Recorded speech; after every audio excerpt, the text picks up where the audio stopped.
मेरठ के Saurabh murder case में police की टीम जांच कर रही है और उधर साहिल की नानी जेल में उससे मिलने के लिए पहुंची और कहा मुस्कान और साहिल दोनों को एक नहीं बल्कि दो नशे हो गए थे। देखिए ये रिपोर्ट।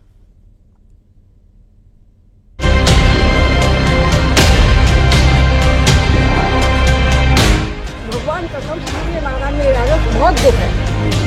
मेरठ के चर्चित सौरभ हत्याकांड के आरोपी साहिल से पहली बार जेल में उसकी नानी ने मुलाकात की। साहिल के लिए नमकीन और कपड़े लेकर पहुंची नानी ने सौरभ की मौत पर दुख जताते हुए कहा कि घटना बेहद दर्दनाक है। भगवान कसम सूर्य नारायण मेरा बहुत दुख है। नानी ने कहा कि दोनों को दो नशे हो गए हैं। नशे के आदी तो दोनों ही हैं। दूसरी ओर आदमी को औरत का नशा और औरत को आदमी का नशा भी हो गया है। अरे मैं कह रही हूँ, मुझे अब तुम्हें यकीन नहीं आ रहा।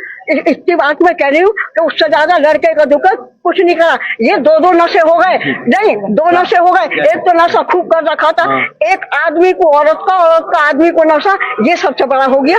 जी हाँ, मैं आपको बता दूं कि पुलिस पूछताछ में जो मुस्कान ने पुलिस के अफसरों को बताया वो काफी चौंकाने वाला है। मुस्कान ने कहा कि सन 2021 में सौरभ के साथ उसका तलाक का मुकदमा शुरू हो गया था। उसके बावजूद सौरभ अपने खास दोस्त पंकज और उसकी माता यानी मुस्कान की जो माता उसके साथ मिलकर मुस्कान की रेकी करा रहा था। उसके घर पर लगातार कौन आ रहा है कौन जा रहा है, इस बात से छिड़ने के बाद वो सौरभ से काफी खफा थी, काफी नाराज चल रही थी। और नवंबर 2024 में उसने सौरभ को निपटाने का पूरा प्लान साहिल के साथ तैयार कर लिया था, जिसके लिए ड्रम, दवाइयां सब कुछ तैयार कर ली थी। घटना से कुछ घंटे पहले सौरभ का जो खास दोस्त है वो सौरभ के साथ उसके घर पर गया खाना देने के बाद लिए, और खाना देने के बाद सौरभ और मुस्कान की काफी हाथापाई हुई, लड़ाई हुई, झगड़ा हुआ। साहिल की नानी ने नियम के मुताबिक मुलाकात की पर्ची लगाई थी। जेल मैनुअल के तहत परिजनों को मिलने की अनुमति होती है और नानी भी इसी श्रेणी में आती है, इसीलिए उन्हें मिलने दिया गया। साहिल को जेल के भीतर अभी तक किसी काम में नहीं लगाया गया है।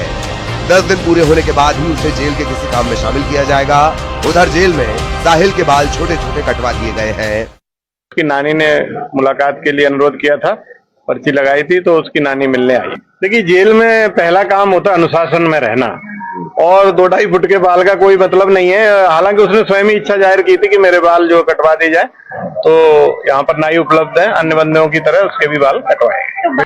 मेरठ में सौरभ के परिवार पर दुखों का पहाड़ टूट पड़ा है।